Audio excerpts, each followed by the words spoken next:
I was I was just telling this guy, and I don't know. I mean, I'm assuming you found your calling in life. I have found my calling. There may be, I don't know if you're the type.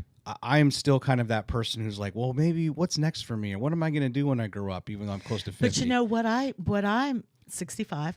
What I find is there's always a what's next within our organization. Oh, sure. Yeah. So that's what motivates me, that we could take care of babies. We could take care of 3,000 children that don't have a provider, most of which who have Medicaid. I think 60% of our clients in our pediatric clinic are Medicaid patients. And so that's wonderful, that because a regular doctor's office can't They're not going to take Medicaid. They can't take Medicaid. I'm not even saying they won't. I'm saying they can't. We do get a bump in by taking care of Medicaid. We do get an enhanced Medicaid rate. That's one of the perks of being a community health center, and to make us sustainable, because the whole thing is, if we're not sustainable, we get very little funding, less than $1 million, to take care, to have our primary care physician, our primary care clinic.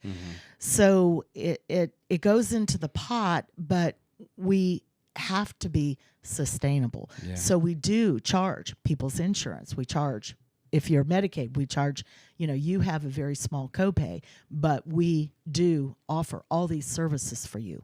And it's not just going into the doctor's office. Everybody has a case manager or a social worker.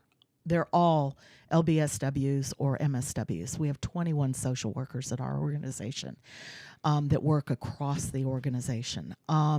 If you have problems with transportation and you can't get to our clinic, if you have emergency food needs, we're going to give you a referral over to Manna House. We work with all the other nonprofits in town. Yeah. We work with First Stop. We work with Manna House. We work with National Children's Advocacy Center.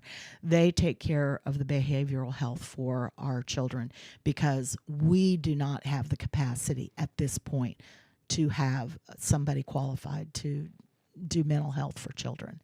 So we give these referrals, and then they come back to us for their primary care. If they don't have money for their medications, our pharmacy program works with clients so that they can get those medications they need.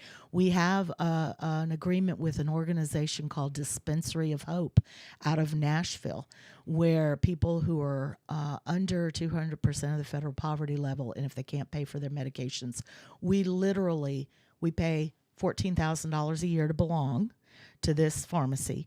And on Monday afternoon, our nurse manager will order the medications that she thinks she's going to need. She looks at who's coming in the next week for clinical, and will order inhalers or whatever. And they don't pay for it. We hand it to them when they leave our office. So we know that they're not taking their prescription and just wadding it up and throwing it down in the parking lot because they don't have the money to pay for it. Yeah.